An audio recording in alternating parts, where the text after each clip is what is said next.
It was once the busiest trade route in the digital world, a place where thousands of caravans crossed the Taklamakan Desert.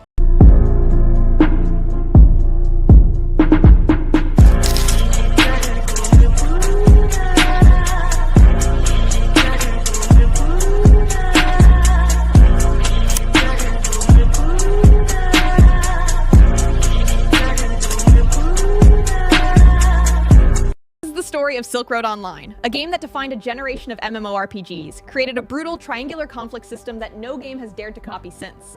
When Joymax released Silk Road in 2005, it wasn't just another WoW clone. It was different. It was grindy, it was beautiful, and it was dangerous. The triangular conflict. Traders, hunters, and thieves. It was a player-driven economy built on risk. If you wanted to make gold, you had to physically transport it across a map filled with real players who wanted to kill you for it.